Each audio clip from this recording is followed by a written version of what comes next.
At 01:15 hours on June 6, 1944, Major Friedrich von der Heydte stood at the window of his command post near Cotentin and listened to something that made his blood run cold. The sky above the Cotentin Peninsula was filled with the drone of aircraft engines, hundreds of them, maybe thousands. The sound came from everywhere at once, a low mechanical thunder that seemed to swallow the night itself. Von der Heydte was a veteran.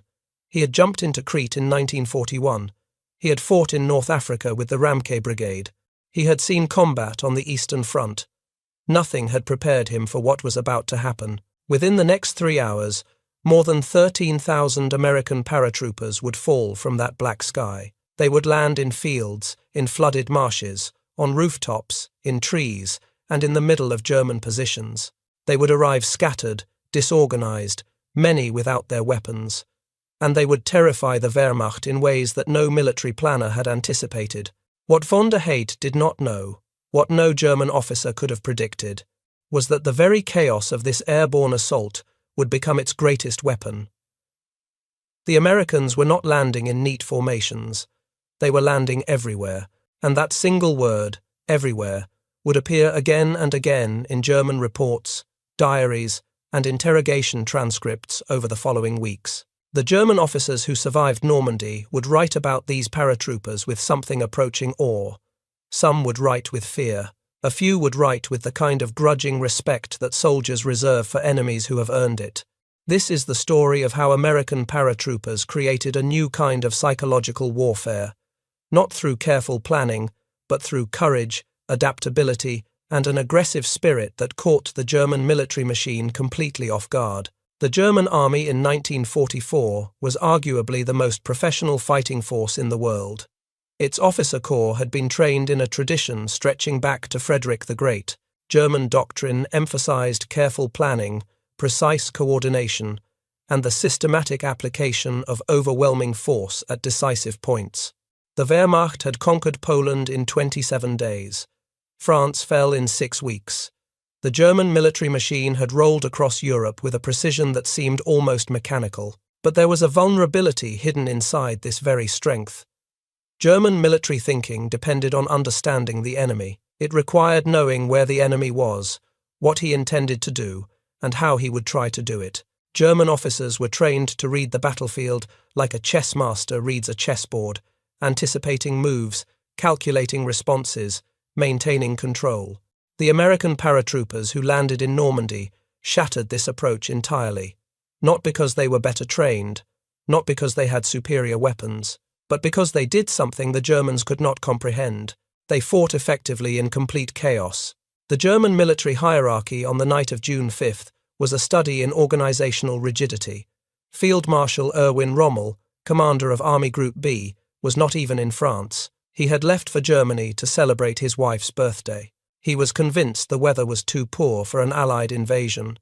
General-Lieutenant Wilhelm Fally, commander of the 91st Luftland Division, was on his way to Rennes for a war game. His division was specifically trained to counter airborne assaults. On the night when that training would have mattered most, Fally was driving through the Norman countryside in his staff car. At approximately 04:30 hours, Fally heard the aircraft overhead. He understood immediately what was happening. He ordered his driver to turn around and race back to his headquarters at Château de Bernaville, near Picauville. Fally never made it. A small group of American paratroopers from the 508th Parachute Infantry Regiment, 82nd Airborne Division, had landed near the chateau. They had set up an ambush on the road leading to the headquarters. When Fally's staff car approached, the Americans opened fire. First Lieutenant Malcolm Brannan, a 24-year-old officer from Headquarters Company, 3rd Battalion, shot and killed General Fally as he tried to escape the vehicle. Fally became the first German general to die in the Normandy invasion. He was killed within hours of the first parachute drops, before he could issue a single order, before he could organize any coherent response to the American assault. The impact of Fally's death rippled through the German command structure. The 91st Division, specifically positioned to counter airborne operations, was now leaderless at the most critical moment, and this was just one death among many. All across the Cotentin Peninsula, German officers were being killed, captured, or simply cut off from their units. The chain of command was disintegrating before the beach landings even began. The American airborne operation had been designed with specific objectives. The 82nd Airborne Division was supposed to capture the town of Sainte-Mère-Église and secure crossings over the Merderet River. The 101st Airborne Division was tasked with seizing the causeways leading inland from Utah Beach and blocking German reinforcements from reaching the landing areas. These were clear, logical objectives, but the execution went badly wrong almost immediately. Cloud cover over the peninsula caused transport pilots to climb or dive to avoid collisions. German anti-aircraft fire scattered the formations further. Pilots, many flying combat missions for the first time, released their paratroopers early, late, or simply wherever they happened to be when the panic set in. The result was catastrophic dispersion. Paratroopers who were supposed to land together found themselves alone. Units that were supposed to assemble in specific locations were spread across hundreds of square miles of Norman countryside. The statistics were sobering. Of the 6,928 men of the 101st Airborne Division who jumped that night, only 1 in 6 landed in their designated drop zones. The 508th Parachute Infantry Regiment of the 82nd Airborne experienced the worst scatter, with only 25% of its men landing within a mile of their intended targets. After 24 hours of fighting, the 101st Airborne could account for only 2,500 of its 6,000 men under division control. The rest were scattered, captured, wounded, or dead. Private First Class Bob Nobles of the 508th Parachute Infantry Regiment landed in a farmer's field with no idea where he was. He could hear gunfire in every direction. He had lost most of his equipment during the jump. His first encounter with another American soldier came when someone emerged from the darkness screaming, "Do not shoot! Do not shoot! I am from Kokomo, Indiana. I forgot the password." Nobles laughed. In the middle of German-occupied France, surrounded by enemy soldiers, not knowing if he would survive the night, he laughed. This was the American paratrooper in microcosm, not a disciplined automaton executing a perfect plan. A human being, improvising, adapting, refusing to be paralyzed by fear or confusion. For the German defenders, this scattered nightmare was incomprehensible. German military doctrine assumed that an airborne assault would target specific objectives. Defenders were supposed to identify the drop zones, determine the enemy's intentions, and concentrate forces to crush the paratrooper landing before it could consolidate. But how do you concentrate forces against an enemy who is everywhere and nowhere? How do you identify drop zones when paratroopers are landing in every field, every marsh, every village for miles in every direction? The German response fragmented almost immediately. Local commanders had to deal with threats appearing in their immediate vicinity. They could not wait for orders from higher headquarters, because higher headquarters could not tell them what was happening. The telephone lines had been cut, runners were ambushed, the radio nets were jammed with confused and contradictory reports. General Lieutenant Karl Wilhelm von Schlieben, commander of the 709th Infantry Division, had been at the Rennes war game when the invasion began. He raced back to find his division in chaos. In his post-war account for the United States Army Historical Division, von Schlieben wrote that by June 7th, his regiment was no longer even able to capture Sainte-Mère-Église, much less hold it against the fire of enemy naval guns and tanks. He personally had to rally retreating troops to prevent what he called the beginning of a panic caused by enemy armor. The German General Staff had a term for this kind of situation. They called it Kriegsnebel, the fog of war. But this was fog unlike anything they had experienced.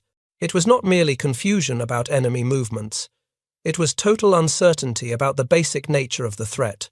Were these paratroopers the main assault or a diversion? Were there thousands of them or tens of thousands? Were they targeting Cherbourg or Cotentin or some objective that had not yet become apparent? In the absence of clear information, German commanders hesitated, and hesitation in war is often fatal. The 7th Army headquarters received its first reports of parachute landings at approximately 01:30 hours. General Friedrich Dollmann, the army commander, was in Rennes attending the war game that had drawn so many senior officers away from their posts. He did not return to his headquarters until after dawn. The timing of this war game was catastrophic for the German defense. Approximately half of all division commanders in the Cotentin Peninsula were away from their posts when the American paratroopers began landing. A quarter of all regimental commanders were similarly absent. The war game had been scheduled to test German responses to an Allied invasion. Instead, it ensured that the actual invasion would face a decapitated command structure. Von Schlieben later wrote that he had left for Rennes late in the afternoon of June 5, together with the commander of the 739th Grenadier Regiment. When the invasion began, they were miles from their divisions, unable to issue orders, unable to coordinate responses, unable to do anything except race back through the Norman night, hoping to reach their commands before it was too late. In Dolman's absence, the 7th Army Chief of Staff, General Major Max Pemsel, tried to make sense of the fragmentary reports flooding in. Paratroopers had been sighted near Sainte-Mère-Église. Paratroopers had been reported south of Cotentin. Paratroopers were supposedly landing near Montebourg, near Valognes, near dozens of other locations across the peninsula. Pemsel was convinced this was the real invasion. He telephoned General Gunther Blumentritt at OB West headquarters and insisted that Normandy was the main Allied effort. Blumentritt reported to Field Marshal von Rundstedt, who dismissed the assessment. Normandy, von Rundstedt declared, was merely a diversion. The real invasion would come at Calais. This disagreement at the highest levels of German command paralyzed the response for critical hours. Pemsel was right. Von Rundstedt was wrong, but by the time the truth became undeniable, the Americans had already established their foothold. The dummy parachutists that the Allies had dropped added to the confusion. These were small mannequins, weighted and fitted with parachutes, designed to draw German attention away from the real drop zones. When they hit the ground, explosive charges simulated gunfire. German units wasted precious hours responding to these phantom threats. By the time Pemsel understood that the main American effort was concentrated on the eastern side of the Cotentin Peninsula, it was too late to mount an effective response. The paratroopers had already seized key positions. The beach landings had begun. The German defensive plan was in shambles. The failure of German command and control on D-Day was not simply a matter of bad luck. It was the result of a deliberate American strategy, though not entirely the strategy that had been planned. The planners who designed the airborne operation had intended for paratroopers to land in concentrated groups, seize specific objectives, and hold them until relieved by forces from the beaches. The scattered drops that actually occurred were considered a failure at the time, but the chaos served American purposes, even if it was not intended. The German military was organized to respond to identified threats in specific locations. When threats appeared everywhere simultaneously, the response mechanism broke down. First Lieutenant Richard Winters of Easy Company, 506th Parachute Infantry Regiment, 101st Airborne Division, landed in a field near Sainte-Marie-du-Mont at approximately 01:20 hours. Like most paratroopers that night, he found himself alone and disoriented. Winters was 26 years old, a farm boy from Lancaster County, Pennsylvania. He had never been in combat before. The aircraft carrying his company commander and most of the company headquarters staff had been shot down. Every officer senior to Winters in Easy Company was either dead or missing. Within hours, Winters would lead one of the most celebrated small unit actions of the entire war. By dawn, Winters had gathered approximately a dozen men from various units. His battalion commander ordered him to deal with a German artillery battery that was firing on Utah Beach. The battery was located at a position called Brecourt Manor, about 300 meters from the American assembly point. Winters conducted a quick reconnaissance. He found 4 German 105mm howitzers, connected by a trench system and defended by approximately 60 soldiers with multiple machine gun positions. He had 12 men. Winters divided his small force into assault and support elements. He positioned machine guns to provide covering fire. He sent 3 men to flank the first gun position with grenades. Then he personally led the assault down the trench line. The attack was textbook in its execution, and the textbook was being written in real time. Winters and his men took the first gun, then the second, then the third. Reinforcements arrived from Dog Company under 2nd Lieutenant Ronald Spears. Together, they took the 4th gun. By the end of the assault, approximately 23 men had participated. The entire action lasted approximately 3 hours. Winters's group killed 15 German soldiers, wounded many more, and captured a map showing the positions of all German artillery in the Cotentin Peninsula. That map would prove invaluable to American forces. The suppression of the battery allowed troops landing at Utah Beach to move inland with far fewer casualties than they might otherwise have suffered. Winters was recommended for the Medal of Honor. He received the Distinguished Service Cross instead, due to a policy limiting Medal of Honor awards to one per division for the invasion. What made Bracourt Manor significant was not just its tactical success, it was the way Winters adapted to impossible circumstances. He had no heavy weapons, no air support, no numerical advantage. He had a handful of men, most of whom he had never worked with before, and he attacked anyway. This aggressive spirit appeared again and again across the Cotentin Peninsula on June 6th. Small groups of American paratroopers, cut off from their units and their leaders, did not go to ground and wait for rescue. They attacked. In the town of Sainte-Mère-Église, paratroopers from the 505th Parachute Infantry Regiment seized control before dawn. The town was the first in France to be liberated by American forces. The assault was not coordinated. It was not planned. It happened because individual soldiers saw an opportunity and took it. Lieutenant Colonel Edward Krauss led a small group into the town centre at approximately 0400 hours. His men had landed scattered throughout the surrounding area. Most had lost their equipment bundles. Some had only pistols and knives. They took the town anyway. German defenders were killed or captured before they could organize resistance.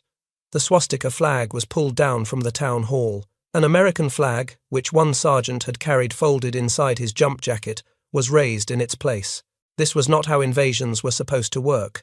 An invasion required preparation, concentration of force, overwhelming firepower. Sainte-Mère-Église fell to a handful of men who acted before the enemy understood what was happening. Similar stories played out across the Norman countryside that night.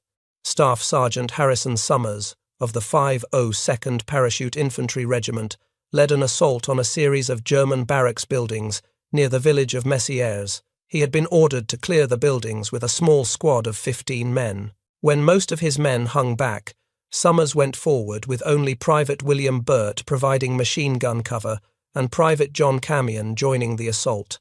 Summers kicked open the first door and killed everyone inside with his submachine gun. Then he moved to the next building. And the next.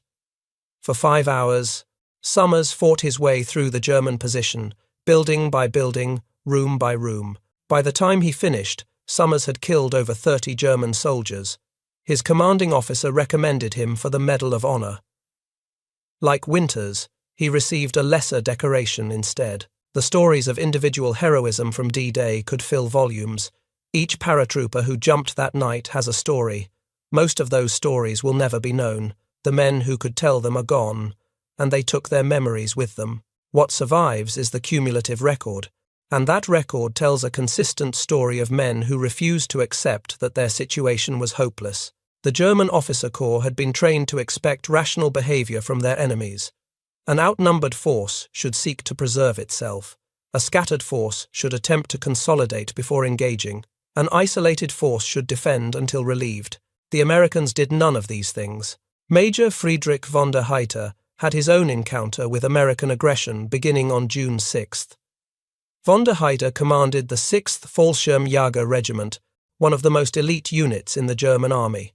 His paratroopers were veterans of Crete, North Africa, and the Eastern Front. They were among the best trained soldiers in the Wehrmacht. Von der Heydter had positioned his regiment to defend Cotentin, a critical crossroads town that connected the American landing beaches at Utah and Omaha.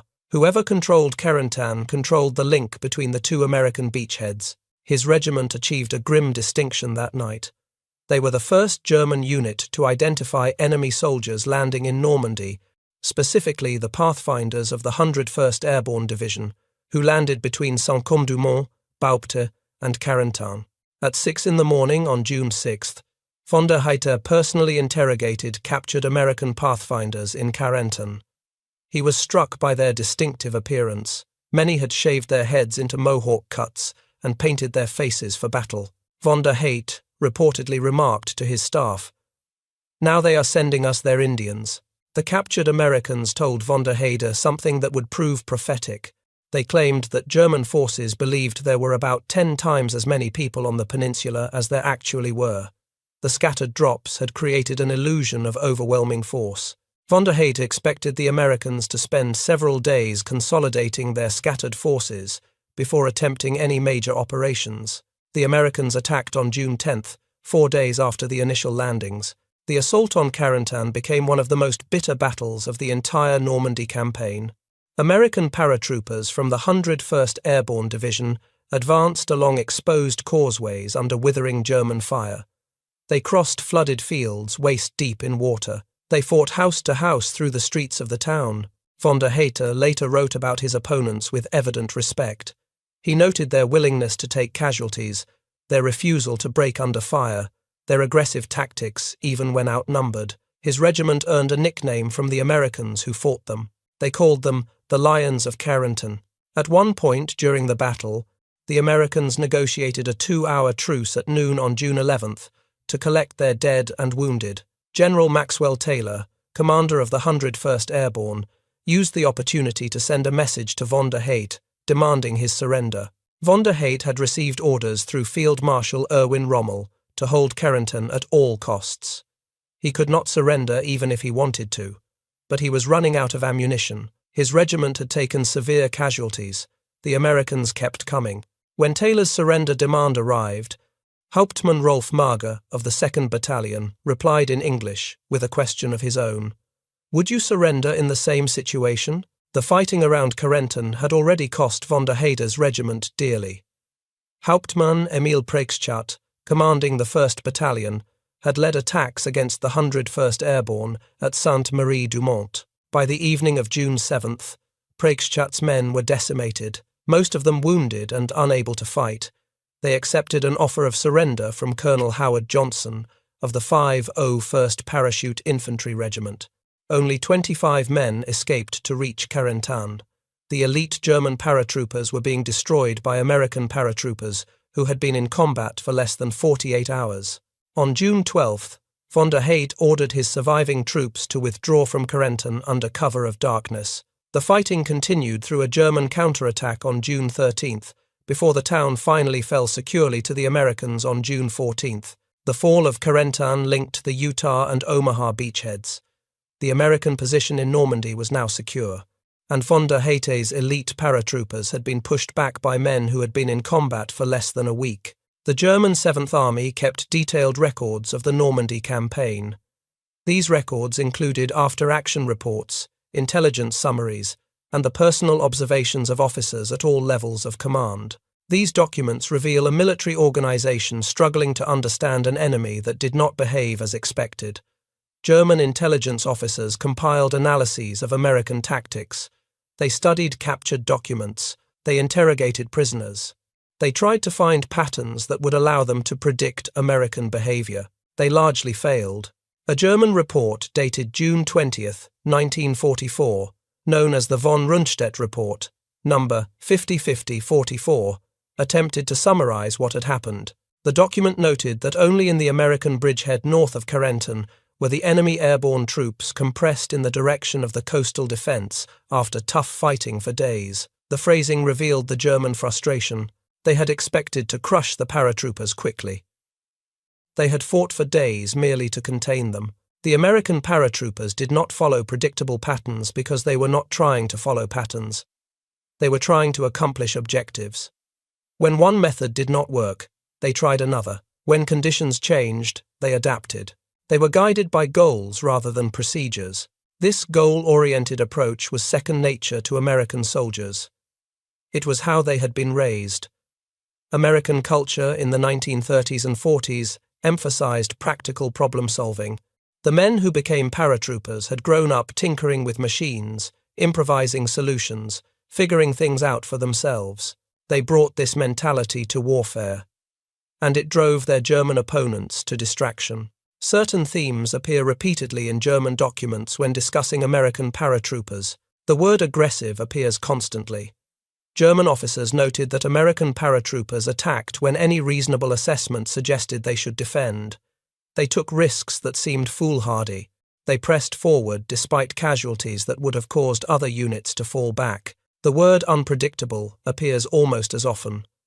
German intelligence officers complained that American paratrooper units did not behave according to rational military principles.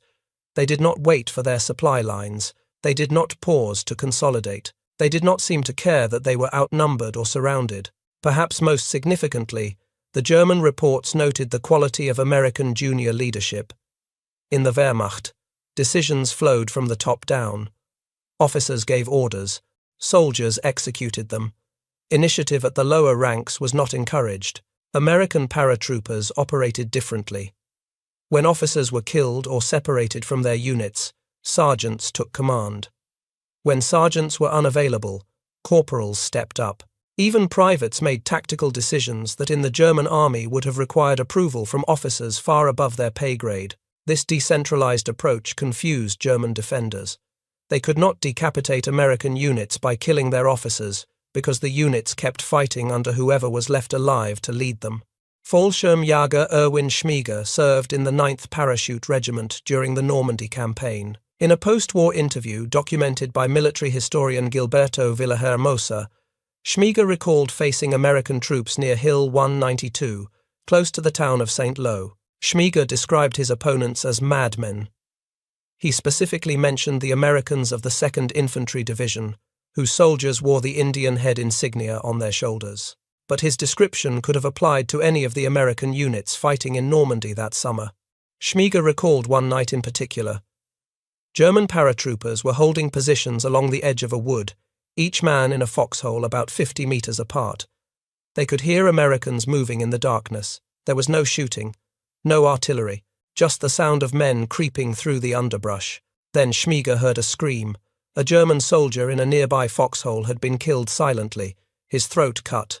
Schmieger spent the rest of the night in his foxhole, trembling with fear, unable to see his enemy, knowing that the Americans were somewhere in the darkness, waiting. This was psychological warfare of the most primitive and effective kind. The Americans had learned to fight like hunters. They moved at night. They killed silently when they could.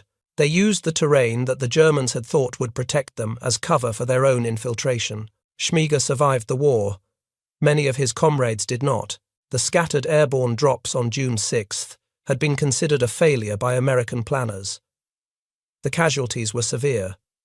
Most units landed far from their objectives. The elaborate plans developed over months of preparation were worthless within minutes of the first jumps. But the Germans saw something different. They saw an enemy who turned disaster into advantage. The scattered drops had created confusion not just for the Americans but for the Germans as well. The defenders could not identify the main threat because there was no main threat. There were hundreds of small threats appearing everywhere simultaneously. German reserves that should have counterattacked the beaches were instead chasing phantom paratroopers through the Norman hedgerows. Units that should have reinforced the coastal defences were fighting desperate skirmishes in their own rear areas. The entire German defensive scheme was disrupted not by a concentrated blow, but by 1,000 pinpricks that collectively bled the defence dry. By the end of June 6th, the American Airborne Divisions had suffered approximately 2,500 casualties, but they had accomplished something that no amount of planning could have guaranteed. They had paralysed the German response at the most critical moment of the invasion. The days that followed, June 6th, brought even more intense fighting. The Norman hedgerows, ancient earthen walls topped with thick vegetation, turned every field into a potential fortress. German defenders used these natural barriers to slow the American advance to a crawl. The paratroopers who had survived the initial drop now found themselves fighting a different kind of war. This was not the mobile warfare of airborne assault. This was grinding, brutal combat measured in yards rather than miles. The hedgerow fighting tested American soldiers in ways that nothing in their training had prepared them for. Visibility was measured in feet. Enemies could be hidden on the other side of a wall just meters away. Every advance required clearing fields one at a time, often at terrible cost. The German defenders fought with skill and determination. Many were veterans of the Eastern Front, hardened by years of combat against the Soviets. They knew how to use terrain. They knew how to set ambushes. They knew how to exact a heavy price for every inch of ground. But the American paratroopers adapted. They developed new tactics for hedgerow fighting. They learned to work with tanks, using explosives to blast gaps in the earthen walls. They learned to coordinate artillery with infantry assaults. They learned to move at night, infiltrating German positions in the darkness. The German officers who faced them noted this adaptability with concern. The Americans they fought in late June were not the same soldiers who had landed on June 6th. They were harder, more experienced, more dangerous. The German army did not forget the lessons of Normandy. Neither did the American paratroopers. When Hitler launched his final offensive in the West in December 1944, the German attack drove a massive bulge into American lines in the Ardennes region of Belgium. German panzer divisions raced toward the critical crossroads town of Bastogne. The Americans rushed the 101st Airborne Division to hold the town. These were many of the same men who had jumped into Normandy 6 months earlier. They arrived in Bastogne on December 19th, just hours before German forces surrounded the town. For the next week, the paratroopers held Bastogne against everything the Germans could throw at them. They fought in freezing temperatures with inadequate supplies of ammunition, food, and medical equipment. They were outnumbered, outgunned, and completely cut off from relief. On December 22nd, German officers approached American lines under a flag of truce. They carried a surrender demand for the American commander. Brigadier General Anthony McAuliffe, acting commander of the 101st Airborne, gave them a one-word response: nuts. The German officers were confused by this American slang. They asked for clarification. An American colonel explained. The general's answer is no. The Germans left. The bombardment resumed, and the paratroopers kept fighting. 4 days later, armoured units from General George Patton's Third Army broke through the German encirclement and relieved Bastogne. The bulge was contained. The German offensive failed, and the 101st Airborne added another chapter to its legend. The Germans who survived the Battle of the Bulge would later describe the American paratroopers at Bastogne with the same mixture of frustration and respect that their predecessors had shown after Normandy. These were not men who followed rational military calculations. They were men who refused to quit regardless of the odds. The creation of American airborne forces had been controversial from the beginning. In 1940, the United States Army had no paratroopers. The concept of vertical envelopment, dropping soldiers behind enemy lines by parachute, had been developed by the Soviets in the 1930s. The Germans had used airborne forces to spectacular effect in their conquest of Norway, the Low Countries, and Crete. American military leaders watched these developments with interest but skepticism. Airborne operations were expensive. Training paratroopers required specialized equipment and extensive time. The casualty rates in combat jumps were frightening. Many senior officers questioned whether the benefits justified the costs. General George Marshall, Chief of Staff of the Army, believed they did. He authorized the formation of a test platoon at Fort Benning, Georgia, in June 1940. The platoon consisted of 50 volunteers from the 29th Infantry Regiment. On August 16, 1940, Lieutenant William Ryder became the first American officer to make an official military parachute jump. Private William King was the first enlisted man to jump. According to accounts from the time, King only became first because the soldier ahead of him in line refused to go. The parachute age of the American military had begun. What followed was one of the most intensive training programs in military history. Paratrooper candidates were pushed to their physical and psychological limits. They ran for miles every day. They practiced hand-to-hand combat. They learned to pack their own parachutes, knowing that a mistake could cost them their lives. The training took place at a brutal pace. Candidates completed a 3-week course that compressed months of normal infantry instruction into 21 days of constant physical and mental pressure. Every day began before dawn with runs that grew progressively longer. 5 miles became 10 miles, 10 miles became 20. The famous towers at Fort Benning, 250 feet tall, simulated the experience of a parachute descent. Men were lifted to the top, attached to a parachute harness, and dropped. The experience taught them to manage the opening shock and to land without breaking bones. Many candidates washed out. The physical requirements weeded out those who could not keep up with the relentless pace. The psychological demands eliminated those who could not overcome their fear of heights, of jumping, of the unknown. Those who remained developed an esprit de corps, unlike any other unit in the American military. They wore special boots. They received extra pay. They earned the silver wings of qualified paratroopers only after completing 5 successful jumps. The men who survived this training developed a sense of superiority that bordered on arrogance. They believed they were the best soldiers in the army. They looked down on regular infantry as legs, lesser beings who could not meet paratrooper standards. This pride served a purpose. Men who believed they were elite fought like elite soldiers.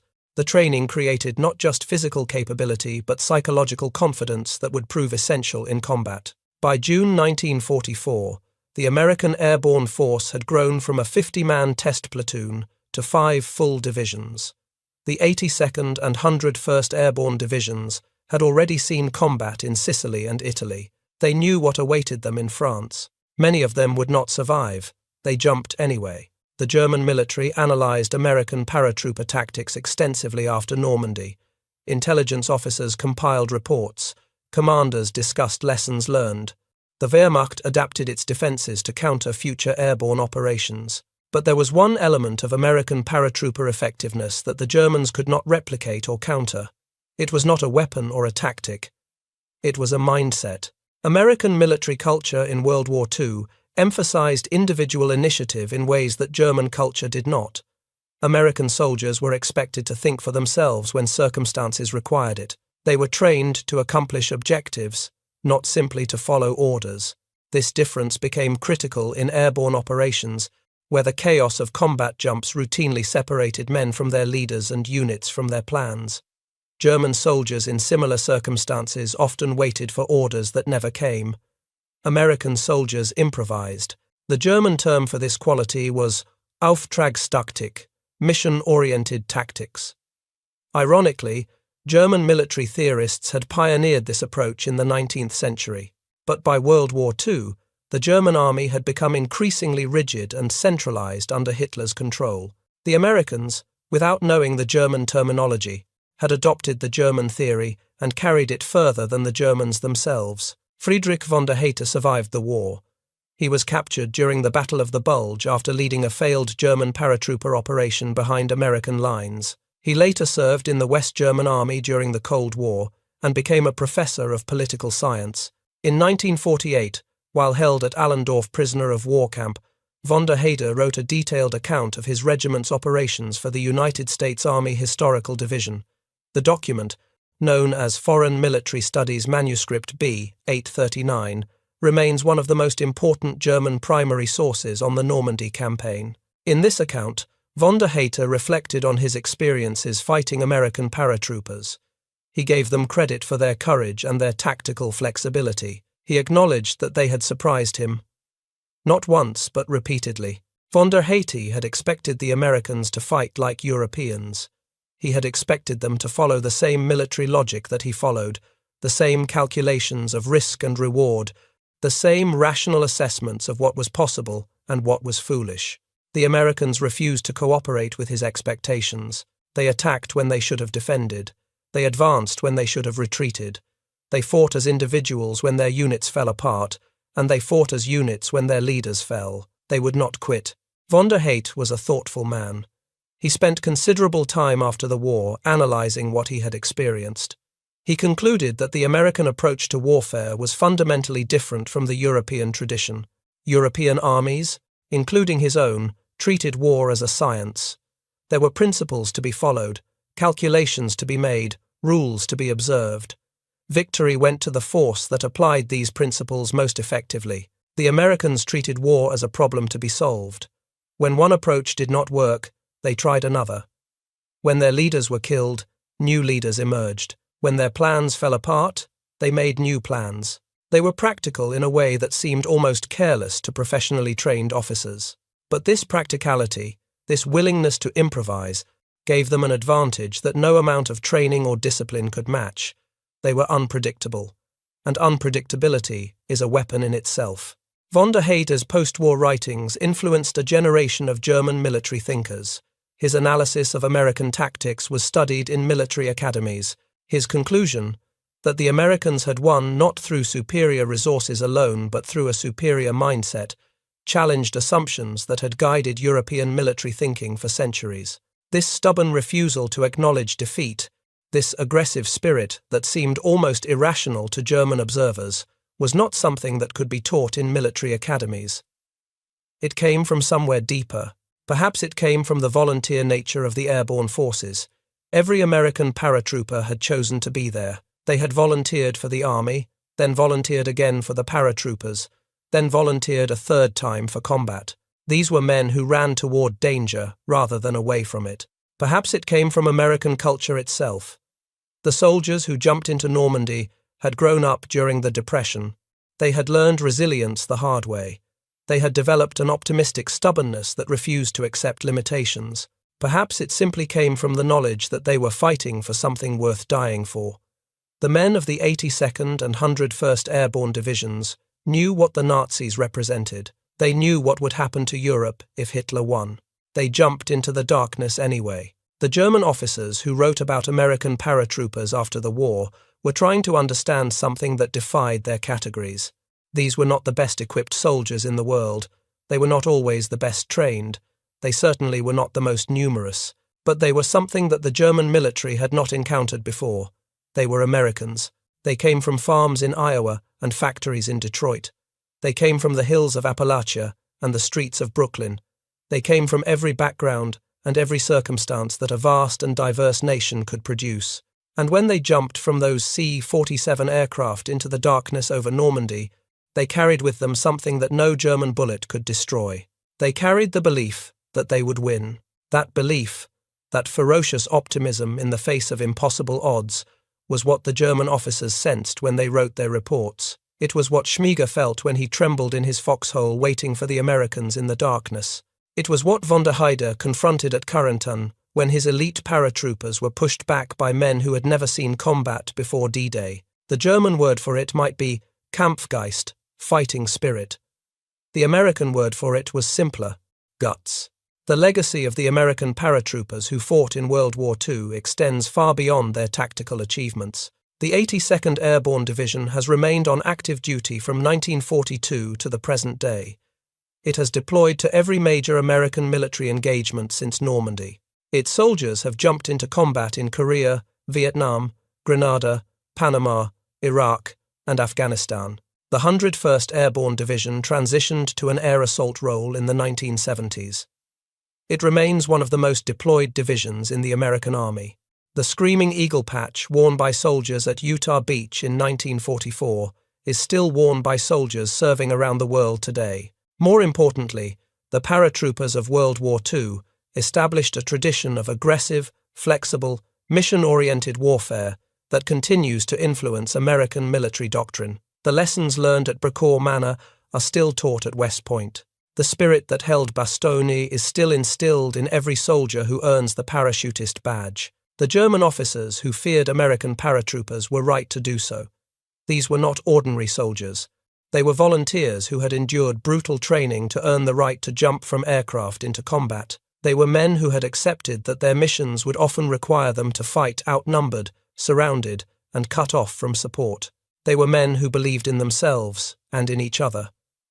And that belief made them dangerous in ways that the German military machine could not predict or counter.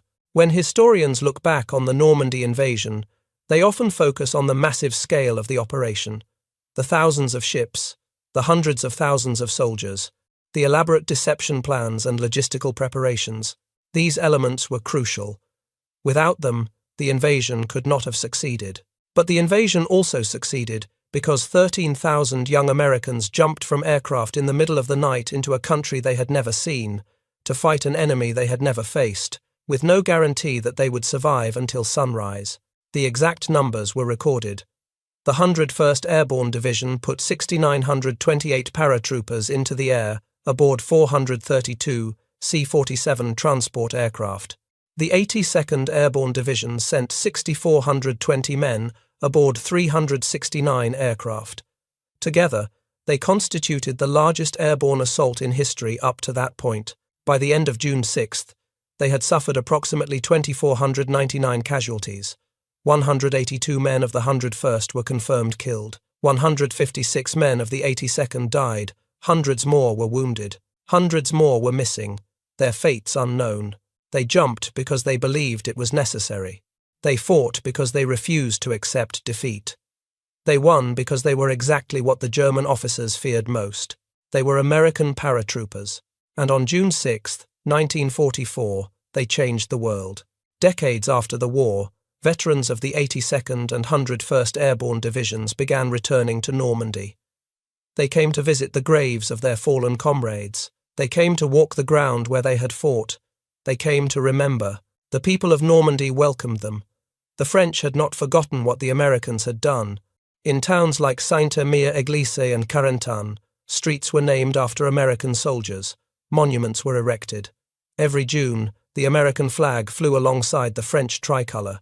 These aging veterans were treated as heroes. Children brought them flowers. Adults shook their hands. The French understood what had been sacrificed to liberate their country, but the veterans themselves often seemed uncomfortable with the word hero.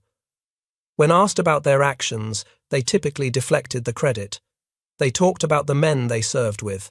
They talked about the ones who did not come home. They rarely talked about their own courage. Dick Winters, who led the assault at Brecourt Manor, became perhaps the most famous paratrooper of the war after the publication of Stephen Ambrose's book Band of Brothers and the subsequent HBO series. People wrote to him. They asked for autographs. They called him a hero. Winters died in January 2011 at the age of 92. In one of his final interviews, he reflected on the title that others had given him. "I was not a hero," Winters said. "The real heroes were the men who did not come back."